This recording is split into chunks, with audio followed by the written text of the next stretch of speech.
बिस्मिल्लाहिर्रहमानिर्रहीम अस्सलाम वालेकुम। मैं जलील खान कुराची, आप मेरे यूट्यूब चैनल देख रहे हैं। हुजूर वाला पाकिस्तान के सियासी मंजरनामे में कुछ इंतहाई अहम तरीन चीज़ें हैं, उसके ऊपर डिस्कस करनी है।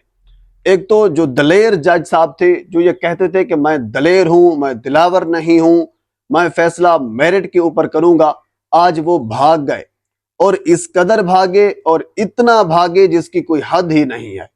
और इसके अलावा आज बाकायदा तौर पर अदालत ने तौहीन अदालत का नोटिस जारी कर दिए, जो कि इंतहाई अच्छी बात है। जाहिर सी बात है, अगर आपके पास इख्तियार भी है और आपके पास पावर भी है, आप पावर इस्तेमाल नहीं करते, अपना इख्तियार इस्तेमाल नहीं करते, तो अंडरस्टूड है कोई और ही इस्तेमाल करेगा। तो यकीनन जो चीज़ आपके पास है, जिसका इख्तियार आपके पास है, आप उसको इस्तेमाल करके कानून पर अमल दरामद करवा सकते हैं। आज ऐसा ही हुआ है लाहौर हाई कोर्ट में। हुज़ूर वाला पिछले वीडियो में और उससे पिछले वीडियो में मैं आपके सामने सारी ये रुदात जो है, ये सारा जो किस्सा है आपके सामने रख चुका हूँ। परवेज इलाही के बारे में अदालत ने ये कहा था कि उनको रिहा करके उनको घर पहुंचाया जाए, और पिछली समात के ऊपर भी अदालत ने ये कहा था कि अगर ऐसा न हुआ तो डीआईजी ऑपरेशन और डीआईजी इन्वेस्टिगेशन से पूछा जाएगा, उसको फारिग भी किया जा सकता है। ये वार्निंग भी दी थी, उसके बावजूद कुछ भी नहीं हुआ। क्योंकि मैं पहले भी आपको यह कह चुका हूं कि अगर आपके पास इख्तियार हो और इस्तेमाल ना कर रहे हो तो फिर ऐसा ही होता है। पर आज समात हुई तो जज साहब ने यह पूछा कि परवेज इलाही साहब को जो अदालत ने हुक्म दिया था, उस हुक्म के बावजूद अभी तक अटक जेल के अंदर क्यों रखा हुआ है, डीआईजी साहब किधर हैं? तो बताया गया कि डीआईजी साहब इस वक्त सूबे से बाहर हैं, तो वो नहीं आ सकते। उन्होंने कहा ठीक है, चलो हम आईजी साहब को बुला लेते हैं। तो मुअज़्ज़ज़ जज साहब ने आईजी साहब को बुला लिया और यह कहा कि 2 बजे आईजी साहब अदालत में पेश हूं और जवाबदेह हूं। 2 बजे आईजी साहब पेश हो गए। जाहिर सी बात है, आईजी साहब हैं, सब कुछ उनको पता है या सब कुछ उनको बताया गया होगा। तो उन्होंने कहा कि सर, इसमें पंजाब पुलिस का कोई बंदा इन्वॉल्व नहीं है, तौहीन अदालत का पंजाब पुलिस का कोई बंदा सोच ही नहीं सकता कि वो तौहीन अदालत करे, तो भी कौन कर रहा है? तो उन्होंने कहा कि ये सारा करा धरा है इस्लामाबाद पुलिस का। अच्छा, इसी हवाले से 1-2 दिन पहले ये सारी बातें चल रही थी और इख्तियारात वसी करके दिए जा रहे थे इस्लामाबाद पुलिस को। यानी जिस तरह एफआईए के पास इख्तियारात हैं, जिस तरह नेब किसी बंदे को गिरफ्तार कर सकती है, इसी तरह इस्लामाबाद पुलिस को भी ये इख्तियारात देने की बातें हो रही थी कि इस्लामाबाद पुलिस किसी भी जगह पर किसी भी शख्स को गिरफ्तार कर सकती है, जो कि इंतहाई कह लीजिए गैर अजीब किस्म के मंतक है, इंतहाई अहमकाना हरकत होगी।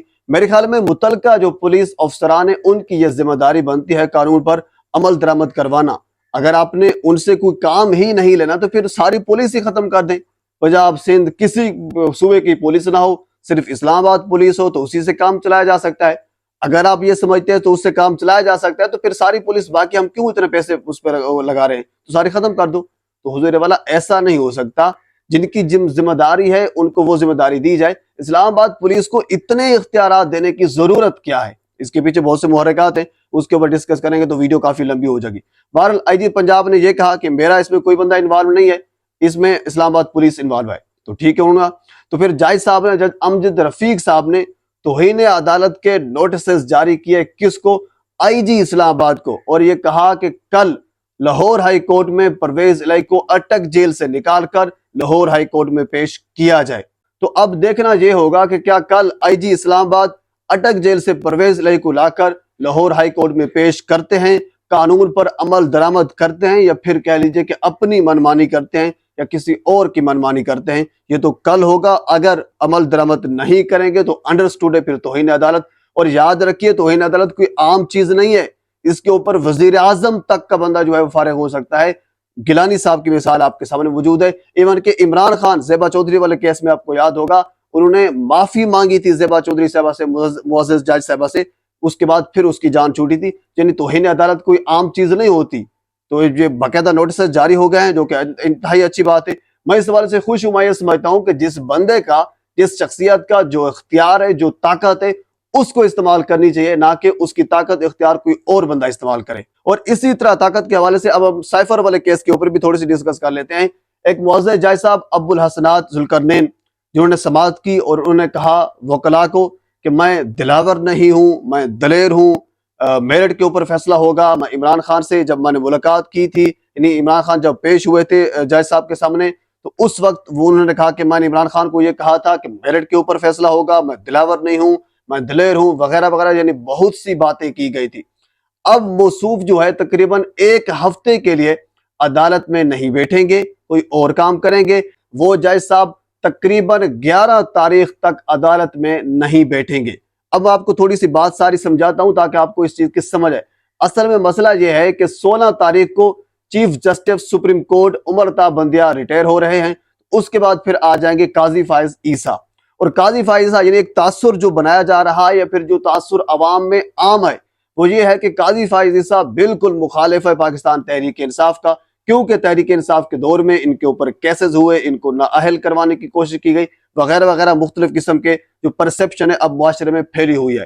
اب تاثر یہی بنایا جا رہا ہے کہ جب 16 کو یہ ریٹائر ہوں گے، 17 کو قاضی فائز عیسیٰ آ جائے گا، اب 11 کو ابو الحسنات صاحب جب آئیں گے تو وہ ایک آدھی تاریخ لگائیں گے، مسئلہ 16 سے اوپر چلا جائے گا۔ یعنی کسی نہ کسی طریقے سے ایسا نہ ہو جائے کہ کہیں جسٹس عمر عطا بندیال سائفر والے کیس میں عمران خان کو کسی نہ کسی طریقے سے ریلیف نہ دے دیں۔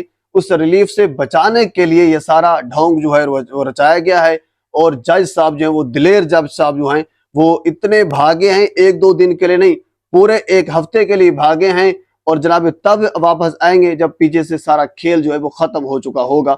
اب واپس آئیں گے، ادھر سے قاضی فائز عیسیٰ بھی آ گیا ہوگا، یعنی پھر معاملہ پرسپشن یہی بنائی جا رہی ہے کہ معاملہ چینج ہو چکا ہوگا۔ بہرحال یہ تو آنے والا وقت بتائے گا۔ اس کے علاوہ اور بھی بہت سی خبریں ہیں پاکستان کے سیاسی منظر نامے میں، اگلی ویڈیو میں آپ کے ساتھ مزید خبریں میں شیئر کروں گا۔ فی الحال اتنا ہی۔ ایک مرتبہ پھر آپ سے گزارش ہے میرے چینل کو سبسکرائب کر دیں تاکہ آنے والی ہر انفارمیٹیو ویڈیو آپ تک پہنچ سکے۔ اللہ حافظ۔